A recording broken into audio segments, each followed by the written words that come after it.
Oyster, What's up, co-host. Mark Kelly Tyler? We're co-hosting this cruise here, and yeah, this feels like back in the day. Hey man, we should do a radio show from our parents' basements, right? Yes, yes, yes. Oh, we remember you used to have a little basement DJing thing. Oh man, You might have a little, walkie-talkies. you have a little red light down there, and your friends came over, and yes, so you had your own club in the basement. Oh, maybe Oh that might be too early in the morning for that, but no, no, no, man. Hey, bro, trust me. We had a club. I'm yes, telling you, everything. Hey, listen, but that's the benefit of growing up back in the day. So coronavirus would not have stopped us because we didn't have anything anyway.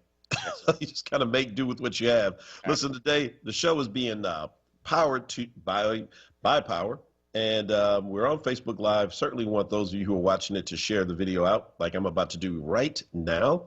There, see, it was that easy. I did it just that fast. It wasn't even a second, and I shared it out. I want you to share that out with your friends and your family as well. Get into this conversation on today. Check in. Glad to see Asa Khalif out there early this morning, and hey, let me just All right, say, brother. yeah, Asa reminds me of a public service announcement. Hmm. Folks, don't take the bait.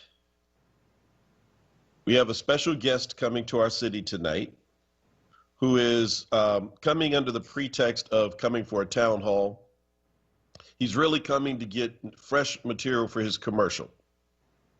Donald Trump is in town and he is hoping that we'll come out there, and I don't know, he's probably really excited that somebody like burns a police car or something, because that's great footage and fodder. Exercise your First Amendment right if you show up. I know there'll be some protest activities. Personally, I'm staying away from it. It's only 6 minutes, 6 blocks from the church where I pastor, our building that is. I know Rochelle Belial, the sheriff, will be there. She'll have to be. At least some of her folk will be around in town. So, Sheriff, be careful out there. Good morning, Bishop Peggy. But I mean, in all seriousness, folk, don't take the bait. He's baiting folk into doing something. Why else would he come to Philadelphia to have a town hall right before the election? He despises Philadelphia. He uses Absolutely. us and black folk as a prop. Absolutely. I mean, yesterday he was in Arizona, I believe, with a group of Hispanic voters, and he called them my Latinos. Look, I love my Latinos. What's up with the possession thing, man? Every time he does that, my blacks, my Latinos, right? And it just reminds me of slaveholders, right, and slave masters who are sort of like out there talking about those are my slaves, and they do what I tell them to do, and they do it the way that I want them to do it. I'm so sick of that because it's just reminiscent of some condescending person that is looking at people of color as if they're beneath them and that somehow or another they belong to them, not just because they belong to them because they have the same ideology or philosophy or a world outlook, but because he literally thinks he owns them. Okay, thank you for my rant. He does in his mind, right? I mean, Mm. and I mean, hey, the irony is, I mean, so we got a lot to cover this morning, and we don't have enough time to do it, so we can try to like run through this kind of in rapid succession. But the irony is that he's actually doing surprisingly well with Latino voters, which Yeah. I can't for the life of me understand, especially so Latino men, and in Arizona, it is a battle. Latino women are acting like black women. They're like, are you crazy? Yeah. They're like, no, no, no, no, no mas. We don't want any more of this crap. And, because we're having to hold down the results of this. Latino men, again, I can't quite understand it. It seems like it's almost dead even. Well, it's not dead even, but it's getting close to being dead even between Biden and Trump with younger Latino men. I should clarify that in that particular state. Now, mind you, that's only one state, but you're talking about a border state. So a state that has seen the real harsh reality of Trump's, his rant and his rage against the Latino people who are coming in from South America. I'm not exactly sure what that's about. I know it's complicated and it's not as easy for some of us to think. They're not monolithic, like we're not monolithic. That's right. So people have varying degrees. But you're talking about a guy who began his campaign in 2016 coming down an elevator talking about Mexican rapists. Yeah. But I think that go back to that piece where you said they're not folk, Latino folk, Latinx folk are not monolithic. Right. And, I think you even have to understand, too, that especially coming uh, from South America, from Central America, that each of them their own countries that have their own not only ethnic identities but racial identities and their whole notion about who they are. So, in much the same way that Americans are Americans, Argentinians are not Bolivians, and Bolivians are not people from El Salvador, right? They're all very different in that way, and they all have different perspectives on things. Yeah. So yeah, absolutely. So again, stunning. I only bring it up to say don't take the bait, folk. What Swanda said something that's really important. She said there's a real connection between narcissism and machismo. I didn't say it; she said it, but I was thinking it. So Well, like I said, I didn't take the bait. I saw her put her line in the water, and I just swam right by it. And so glad you took it. Right. Yeah. So Royce, a number of really big stories that are out there, right? We're going to have on air today, either at 6:20 or 6:40 a.m., Dr. Sarah Gordon. She's a PhD, trained at Princeton and at Yale. She is on the faculty at the University of Pennsylvania's Law School, Ivy League, and she is a constitutional lawyer and historian by training. So she's going to have a lot to tell us about what happened yesterday with this decision by a federal judge who was appointed by Trump, 41 years old, who's going to be on the bench for probably the rest of our lives. Yeah. And many people who are listening, and who cited a case that's over 100 years old that has largely been discredited in knocking down Tom Wolf's stay-at-home orders. Yeah. Now, at this point, it's kind of mute because folk have changed their behaviors regardless. It doesn't matter what the state says at this point. But this is very important, and so she's going to be on to kind of break that down for us. But before that happens, the other big story coming out of the state is that 20,000 votes were thrown out. It's come out, 20,000 votes were thrown out in the June primary. Yeah. Now, you're talking about a state where the election was decided 4 years ago by 44,000 votes. Yep. We all know the primary is not as large as the general election. So 20,000 thrown out because they were either submitted late and postmarked late by the post office, or they were filled out incorrectly.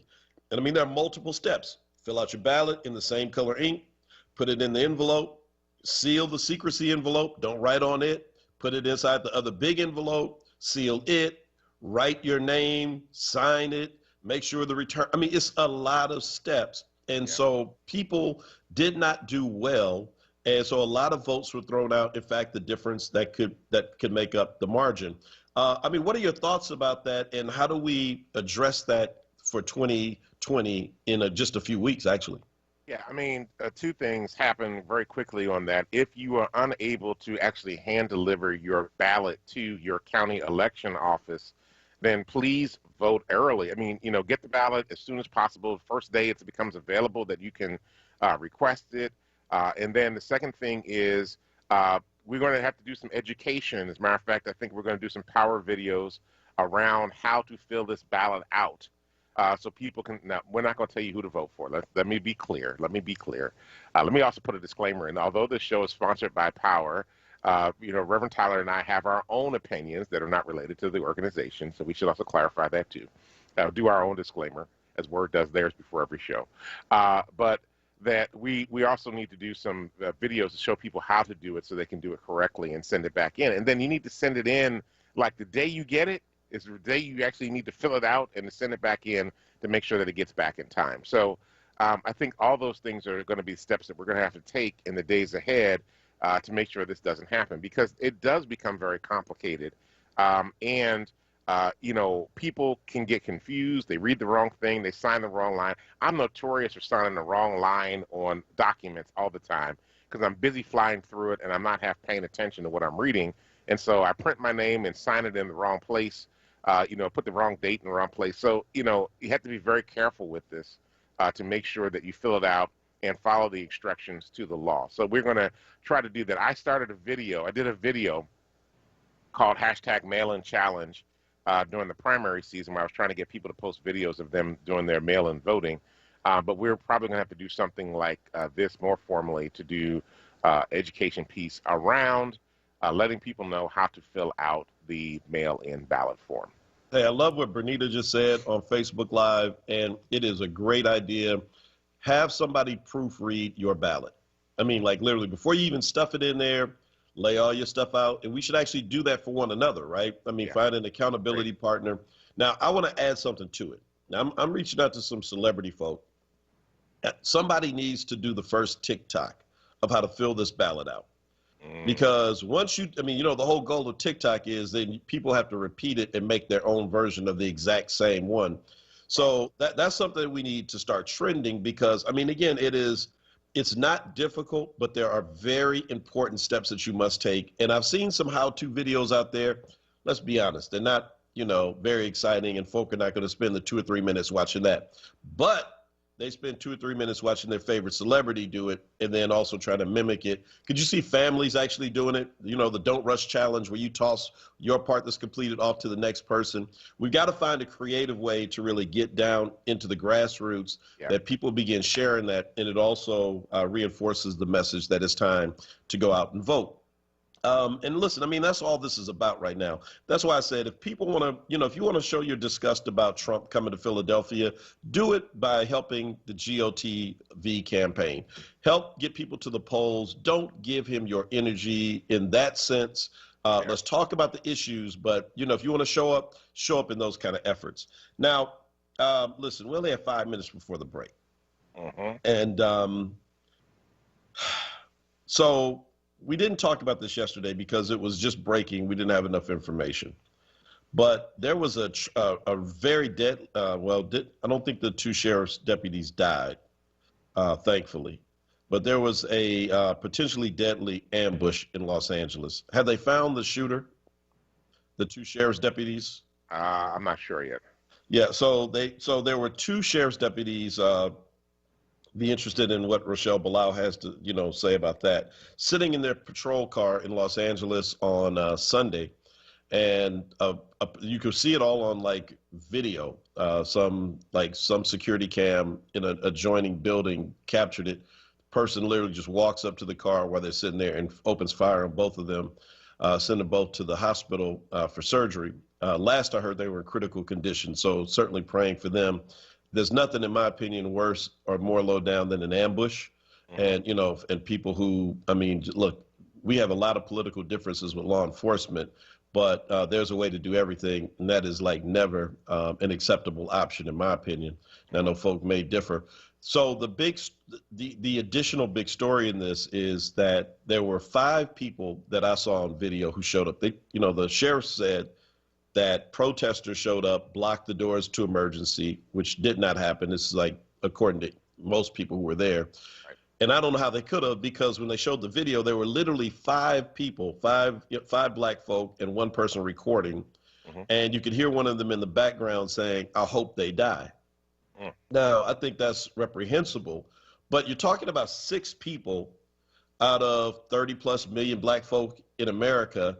And yet somehow the new story is that those 5 or 6 people speak for the entire Black Lives Matter movement and all of us who have been working alongside BLM in these reform-minded efforts. How do you take such, I mean, Royster, we've done a lot of protests. Yes, we've had hundreds of people show up and the media didn't cover it. 5 people show up, 6 people show up, and all of a sudden it's a national story. This is a problem. I mean, how we make this little small thing somehow representative of something big. There's a lot of people out there with mental health issues who would go out there and say something like that, but that is not newsworthy. We've got to be able to you know, differentiate between those 2 things. Yeah, absolutely. And this is when do we stop letting guns, either by the police or by civilians, be the vehicle upon which we solve our problems? We cannot let that be the first way that we begin, trying to address anything. It is tragic what happened to these LA sheriff members. We will not condone violence against members of any law enforcement community that was not in a righteous situation, and the two sheriff's deputies sitting in the car is very problematic. Likewise, I don't know if you did, you were talking about the video about the folk outside of the hospital. I don't know if you saw that one that was posted the other day, that there were folk outside of hospital, the sheriff, the police department was going after these guys, don't really understand what was happening there. It just became very chaotic. They started fighting with the police because the police hit them upside the head. You know, and it's just like, okay, the guy from the video we could see wasn't really doing much of anything, and the police came up, started arresting him, and they arrested the girlfriend, they arrested all kinds of folk. It's like, at what point do we stop with violence being the first reaction to every situation, whether it's gun, whether it's knife, whether it's hitting people? It's just absolutely ridiculous. I have seen more videos recently coming out just about every day of police doing some really asinine things. Can I say that on the air? I just said it. That are just elevating and escalating situations for absolutely no reason whatsoever. And at some point, we have to begin to say to ourselves, when do we lose the capability of being able to ask questions and have conversation, with folk? Now, the one other thing I want to say on this, too, is there are those in police departments around the country that want us to understand that, there are bad apples in police and sheriff's departments, but that should not be a reflection of all police or all sheriff's deputies or all those in law enforcement. Yet, we do not offer that same perspective to Black Lives Matter and other organizations. That's exactly right. I think that's a problem. That is the point, right? So we are supposed to take the fact that you have one or two road cops, right? Allegedly, one or two. Yeah. And so they are the exception to the rule. Don't judge us all by them. But yet 5 or 6 people show up at a hospital to make outrageous claims and to call for, death officers who've been shot. And all of a sudden we are all branded that way. I mean, come on, you all. So look, we got to take a quick break. When we come back, we're going to talk to Dr. Sarah Gordon about this incredible ruling against basically a stay-at-home order that saved a lot of lives in Pennsylvania. And if we have time, I also want to tell you about free chicken today. Free chicken. Yeah, that's what Andrew Vindman calls Donald Trump. Free chicken. Free chicken. Oh, Lord. We'll be back on the other side of the break with free chicken. I'm Joe Biden, candidate for president, and I approve this message. But they've got the experience. I'm still in shock 3 or 4 years later that we're in this position now. Our democracy is at a pivotal point. From the top, we don't trust our government. We see the trouble we're in economically. We've got 170,000 Americans dead, and yet this president will do anything he can to make it seem like things are better than they are. I did more for the black community than anybody with the possible exception of Abraham Lincoln. It's our responsibility. If we don't lead that effort to make things better, we can't ask other people to do it. There is no good reason not to vote. Right, we need to have individuals that are in office like Joe Biden and Kamala Harris. They are our best shot to take us forward. And that's what makes me incredibly hopeful, but we really do have to work for this thing. To the thousands who did not vote, we need you to show up for our future and for our country. You cannot sit on the sidelines. You got to get in the game. Paid for by Biden for president. Recovery starts with a call. Pennsylvania's substance use disorder hotline is staffed by real people who are trained to help. They're here 24 hours a day, 7 days a week. They'll get you or your loved one into treatment regardless of your access to insurance. If you or someone you know is suffering from addiction, call 1-800-662-HELP.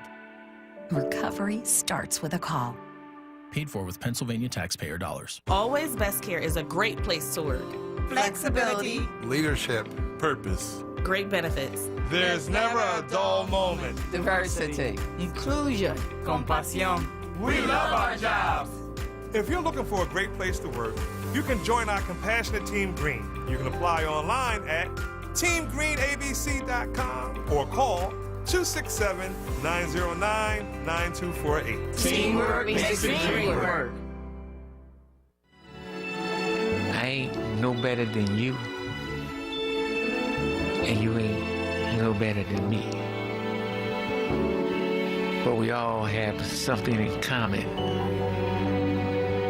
We all are in species, seeds of God's creation. Tune in to Messages in the Music every Friday night with Joey T, midnight to 6 a.m. right here on WURD. Now, a traffic update on Word Radio. Good morning. Some late volume building here in Philadelphia, southbound 95 from Cottman down through Bridge, building a bit through the construction. Further south, Allegheny through Girard Light, Schuylkill Expressway. Pretty good ride both east and westbound. Vine Expressway moving fine through Center City.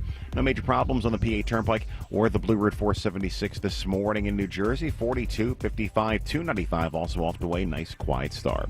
For more traffic information, log on to SIGAlert.com. I'm Jim Bachman with your Philadelphia area traffic.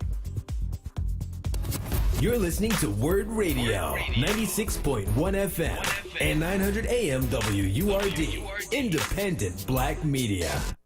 Welcome back to the Power Hour. This is Dwayne Royster along with Mark Kelly Tyler, coming to you early in the morning to start your day with news and opinion.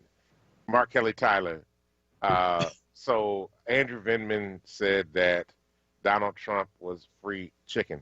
Now, some of you don't remember Andrew Vindman is a lieutenant colonel that had served in the U.S. Army distinguishedly and had spoken out against some things that happened in the administration and was therefore forced out. He was forced to retire. He was the whistleblower. Yes, he was the whistleblower, forced out. Yeah. And so he was being interviewed by The Atlantic. And why don't you go ahead and tell the rest of the story, Doc? Well, so basically he laid it out like this. So remember, Vindman was an intelligence officer, right? And so in intelligence, you have to sometimes kind of turn an asset. I mean, we've all seen spy movies, have we not? We know how this works. So we're all well qualified to understand this process. So you set up the mark, so to speak, and then you kind of find out what they like, what moves them. Is it this thing or that thing? And you get them primed. And then when you're ready to actually deploy them and use them, you got to hit that trigger. He said, but then there are those who just like being used like that. They come to you willing, and they're just an asset in your hand. Hey, I know everything and I'll tell everything, and I don't even need anything in return. I just want to be helpful. And so Vindman said in the intelligence world, they call that free chicken. Free chicken. So they said Donald Trump is Vladimir Putin's free chicken. He also said he was a useful idiot.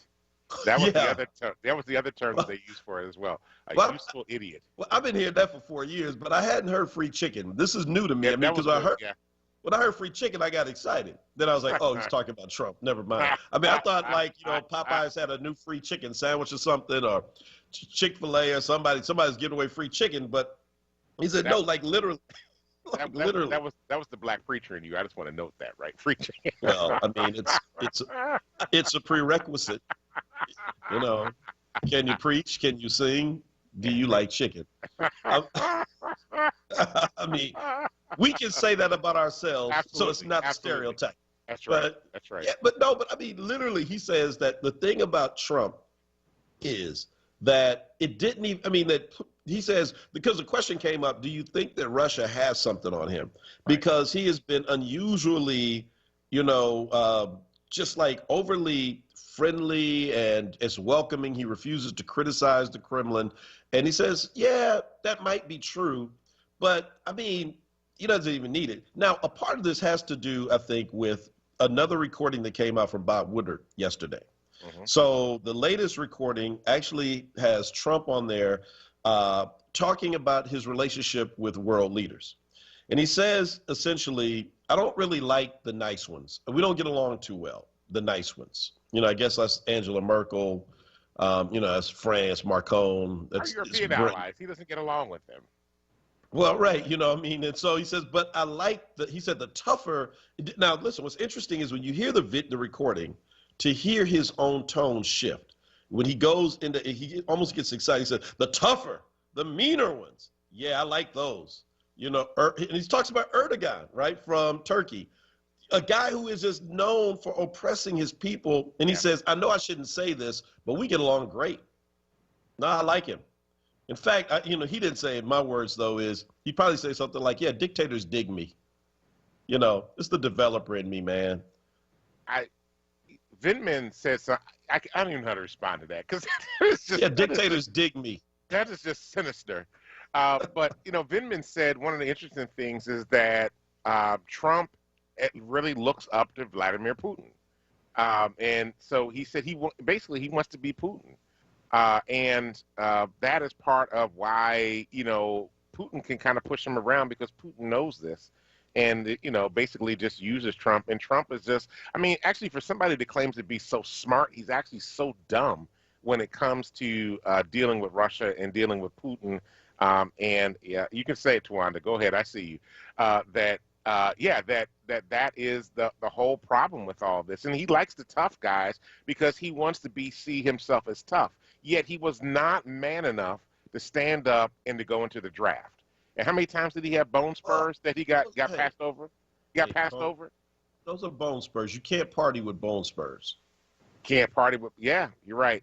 Can't hang out with models if you got bone spurs now. It's the bone spurs have gotten worse in Vietnam. And so, no, remember now, mind you, according to him, according to reports, a well-sourced report, people who go off and fight and die for their country are suckers and losers. That's right. So, he's not a sucker. He's not a loser. He's winning. Who can debate? Look, guys. He defiles the graves every time he walks through Arlington Cemetery. He defiles the graves. I don't have a problem with a political leader that's never served in the military. And my dad and my uncle and others, I almost went into the military myself. I don't have a problem with those that didn't serve, because there's more than one way to serve the nation and to serve the good of humanity. But the fact that he would say what he said, even about John McCain, and I was not a John McCain fan, but the man was a POW. The fact that he would say what he has said about members of the military are absolutely atrocious.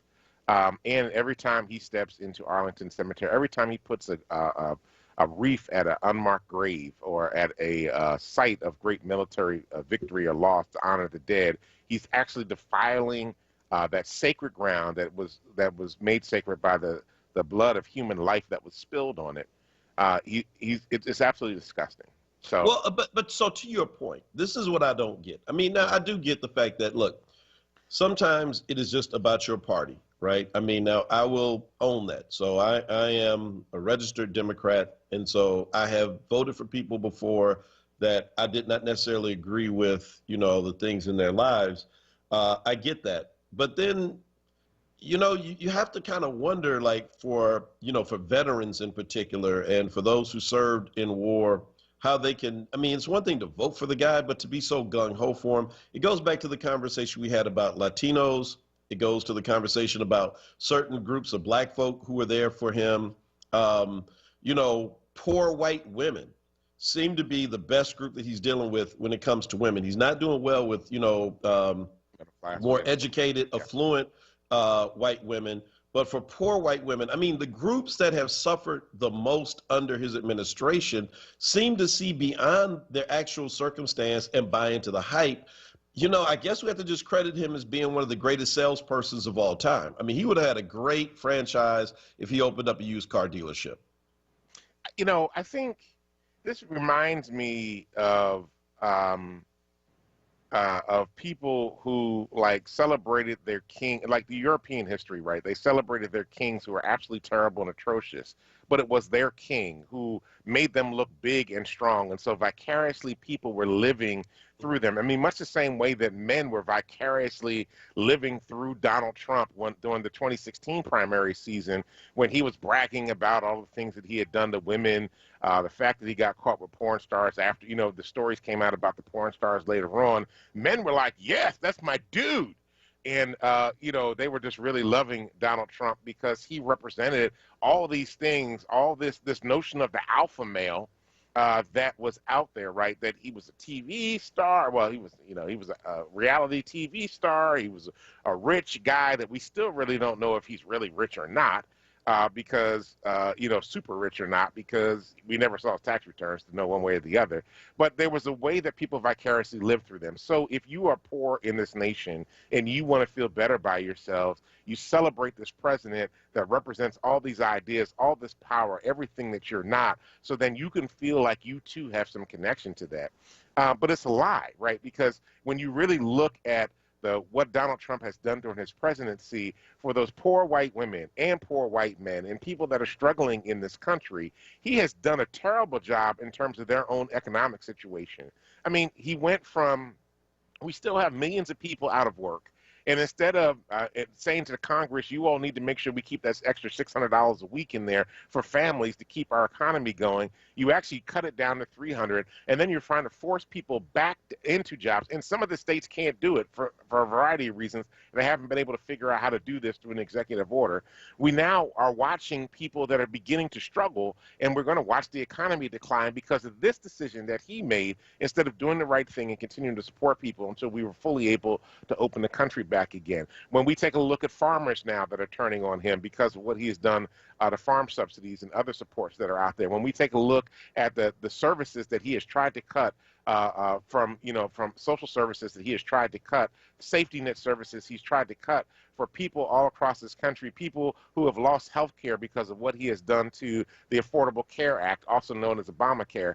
When we have watched him over and over again do things to benefit his colleagues that are in big business, his colleagues that are making millions of dollars in this particular moment in time, he has hurt these people. But they cannot get past the fact that they realize that some of them will be poor for the rest of their lives, and the only way that they can find any joy and solace is to be able to look to this man who is an absolute idiot and who is doing everything he can to crush them, to say, that's my president. When I was away this week, I was down in, I had to go down to North Carolina for a couple of days to do a wedding, and while I was there, the number of poor folk that I ran across that are walking around with Trump insignias, Trump hats, Trump T-shirts, and I'm looking at them saying to myself, maybe I might be, maybe it's my fault for looking and thinking that they were poor, but it looked like they were struggling to me.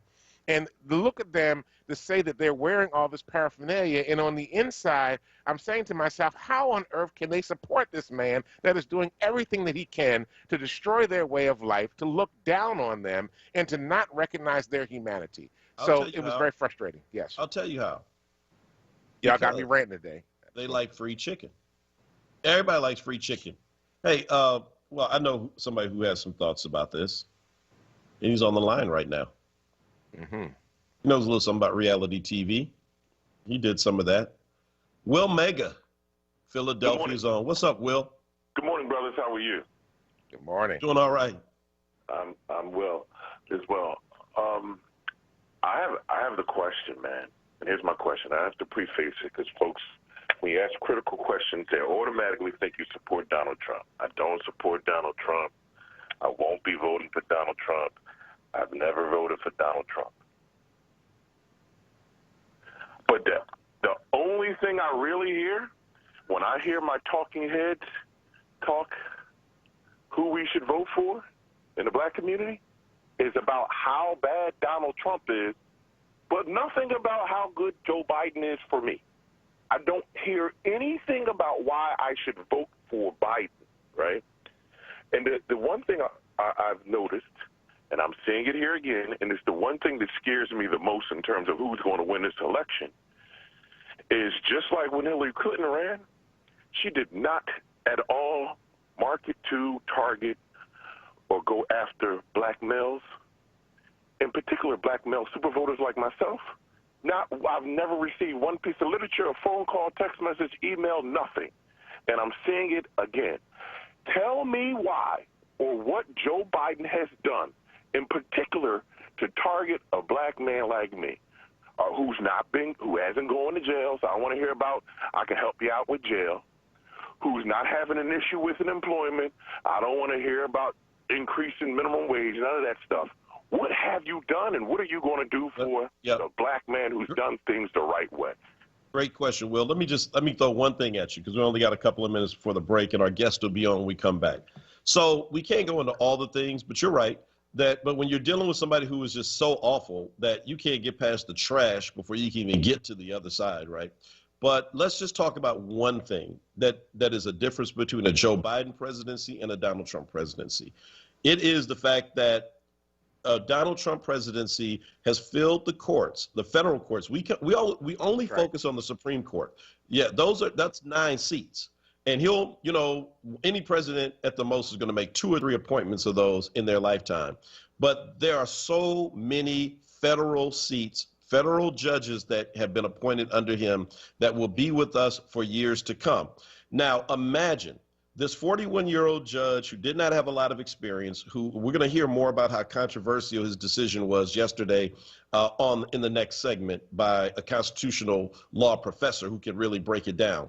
But essentially it's this, that if that judge had made that ruling against Tom Wolf's stay-at-home order back in March or April, you're talking about, instead of 7,800 Pennsylvanians that died from coronavirus, numbers that look like New York and North Jersey, where many of us know friends of ours and family members who have died in record numbers. An AME pastor died. A number of AME pastors were hospitalized. In one congregation up there, 7 choir members died of coronavirus, and the minister of music. And because people did not act soon enough. In Pennsylvania, to Tom Wolf's credit, he acted in a very harsh way, but it saved lives. And many of us are here today to talk about it. But that judge, who, if he had been able to get to that decision earlier, would have made a decision that would have taken lives. So I think sometimes we have to explain to folk as well, those of us who are super voters, why it's in their best interest. Look, the decisions you make at the polling place, we always say it's life or death, but if coronavirus has taught us nothing, it actually is life or death. So I'm just glad to be here live today because that judge didn't make a decision. Regardless of what you do with your health, you can't stop what your neighbor does. And so sometimes you need that intervention. We got to take a quick break. It's 6:40. When we come back on the other side, we're going to speak to Dr. Sarah Gordon from University of Pennsylvania Law School about that controversial decision by federal judge appointed by Donald Trump, William Stickman IV. We'll be right back. Keystone First VIP Choice HMO SNP Dual Eligible Special Needs Plan has a 4 out of 5 star rating and is one of the highest rated Medicare plans in the region. Keystone First VIP Choice and you are better together. If you live in Philadelphia, Bucks, Chester, Montgomery, or Delaware County, and you have both Medicare and Medicaid, choose the Medicare plan that is working to help you get better care. Enjoy extra benefits at no cost to you with Keystone First VIP Choice. You get benefits like dental, vision, and transportation to and from your medical appointments. They also cover a fitness membership to a gym of your choice. $150 toward over-the-counter pharmacy items. There's no copay for doctor's visits. They offer a large provider network, a great prescription plan, dental coverage, and even eyeglasses. Plus, you don't have to wait for open enrollment. You can change your coverage every quarter. Keystone First VIP Choice. The name you trust, the service you deserve. Call Keystone First VIP Choice today at 1-877-686-1760 or visit KeystoneFirstVIPChoice.com. Want the latest in Word swag? Check out the shop tab on WordRadio.com. Hoodies, tees, and more in a variety of colors. The shop tab on WordRadio.com. Show the world that you're all about black. Talk Media. Adopt US Kids presents What to Expect When You're Expecting a Teenager. Learning the lingo. GOAT, G-O-A-T, acronym, stands for Greatest of All Time. As in, spaghetti sandwiches for dinner? They're my fave. Dad, you're the GOAT. You don't have to speak teen to be a perfect parent. Thousands of teens in foster care will love you just the same. Visit adoptuskids.org. Brought to you by the U.S. Department of Health and Human Services, Adopt U.S. Kids, and the Ad Council. Now, a traffic update on Word Radio. Good morning. This report's sponsored by Dell. Some volume picks up southbound 95, getting busy. Cotman down through Bridge through the construction area, down to 3 lanes. Just south of that, Allegheny through Girard, a bit slow. Northbound 95, no issues. Westbound Vine Expressway, west of 95 to Broad Street, a bit of a slow ride there. Schuylkill Expressway, westbound, jamming now University through 30th, left lane blocked because of construction. Further west, no issues. Eastbound 76 in pretty good shape. PA Turnpike, Blue Route 476 looking good. The Boulevard, Route 1 southbound, not too bad as you head into the Schuylkill Expressway. 55 95 northbound Deptford into 42 now at a jam. Dell's semi-annual sale is on with up to 45% off business laptops and desktops with Intel Core processors, along with servers and electronics, all with free shipping. Speak to a Dell technology advisor at 877-ASK-DELL. That's 877-ASK-DELL, or visit Dell.com/business deals. For more traffic information, log on to SIGAlert.com. Jim Bachman with your Philadelphia area traffic. You're listening to Word Radio, 96.1 FM and 900 AM WURD, independent black media. Welcome back to the Power Hour. I was going to say my other show. So welcome back to the Power Hour with Mark Tyler and Dwayne Royster. We have been having a great conversation this morning, and now we have a guest when we coming back on in just a minute. But we have a quick comment from Ms. T. So Ms. T, you got like 1 minute because we have to get to our guest. But Ms. T, welcome to the Power Hour. Hi, I am so glad to hear you two together. I woke up the other day and you two were on. I couldn't believe it. So my comment is this. That guy that called in sounds like a plant, number one. Number two, all you have to do is look at Trump and look at Biden. If you've been on this earth any amount of time, that's what you do. I don't understand people. What's Biden going to do for me? He's not Trump. That's the number one thing he's doing. Well, all these people in Trump's administration, they've had to go to jail. They've had all this stuff going on. Number two, Trump keeps showing these ads where everything's burning and going to hell and all that. Mm-hmm. People don't understand. That's under him now in real time. Absolutely. What is it people don't understand?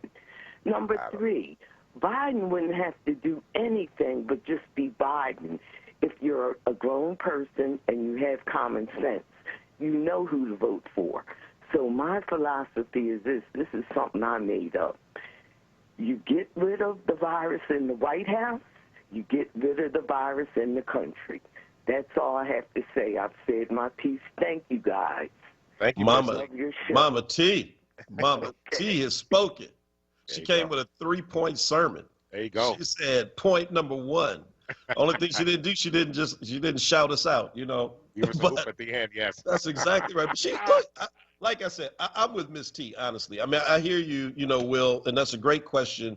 But I mean, honestly, at this point, I don't need to be sold. I am already there. I can't wait for my ballot. Once they resolve this issue with the Green Party candidate being on or off the ballot, you'll get your ballots shortly.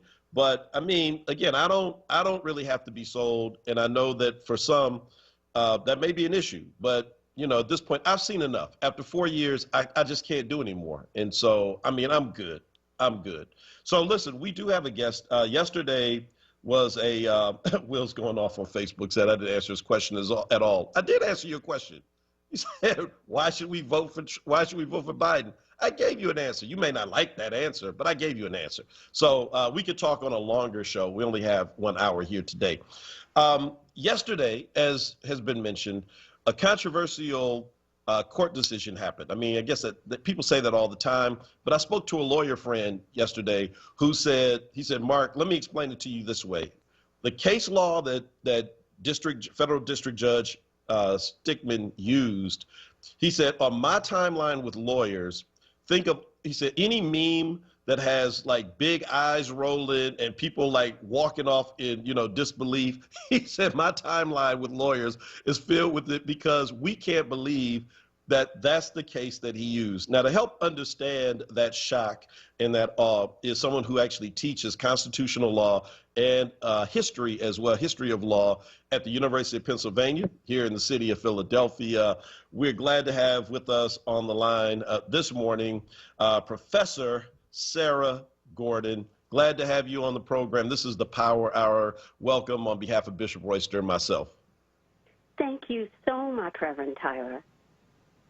Yeah, so help us understand. Now, I understand he went to some archaic law in saying that it was unconstitutional to shut the state down, by the way, to save our lives so the three of us could be on the air this morning, which worked. But the case law was something from the early 1900s? Yes. One of the things that's true about state power in any emergency, especially health emergencies, is that all the real power rests with the states rather than the federal government. So this is a question of who has more power, the states or the national government. And in epidemics, it really is the states. So one thing that Judge Stickman did was decide that the major precedent in the area from the Supreme Court of the United States, which upheld the actions of Massachusetts in requiring vaccination in 1905 for smallpox, saying that the states in an emergency like that are literally fighting a war and have extraordinary power. So Judge Stickman decided he didn't want to follow that one, and he relied on a dissent from Justice Alito 2 months ago in a case that the Supreme Court refused to hear. That is, a majority of the justices decided that it wasn't important for them to consider the case. And there was a dissent by Alito saying, well, maybe Jacobson against Massachusetts shouldn't be our controlling precedent anymore. Now, that's a dissent, not law. And the judge in Western Pennsylvania followed the dissent. I know that's archaic, as you say, but it really is a departure from the way courts have considered these cases, not only the Supreme Court, but even the Eastern District of Pennsylvania. Judge Stickman was nominated by President Trump and appointed a year ago. So he's a new judge. So go ahead, wait, yeah, so, wow. So he's basically using a dissent, which is not law. Let me just make sure I got this right. To make so he's trying to create new case law through this process by using a dissent.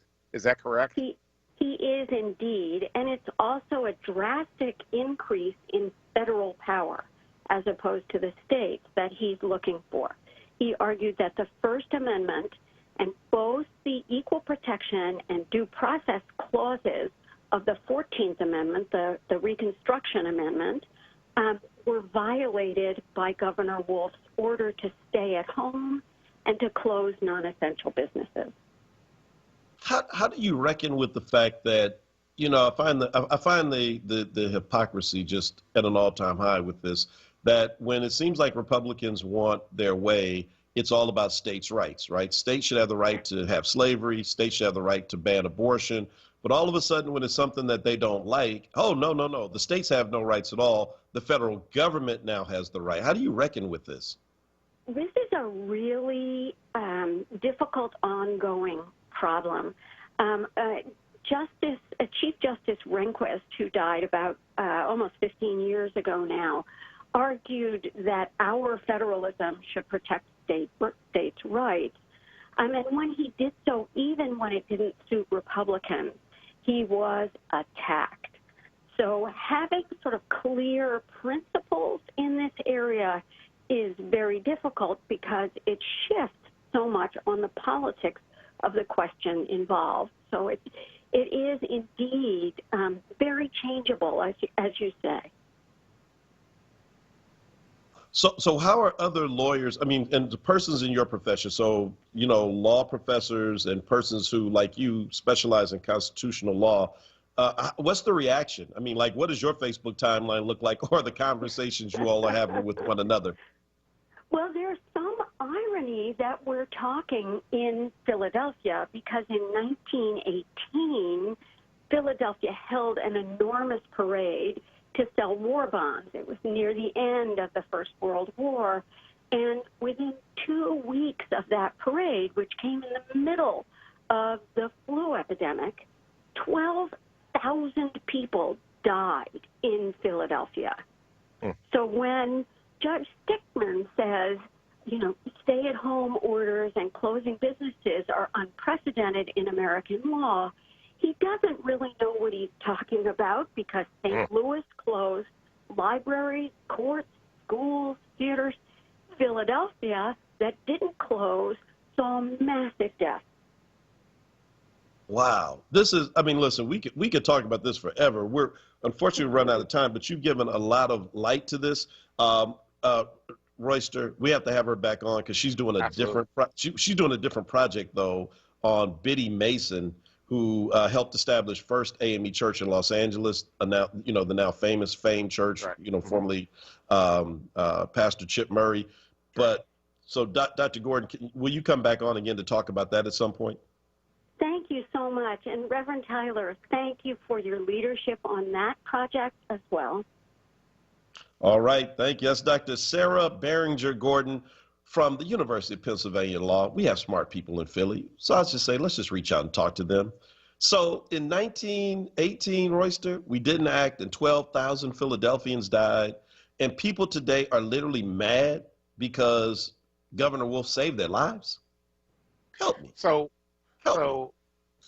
Donald Trump got his money's worth out of Stickman. Oh man! No, that's free chicken.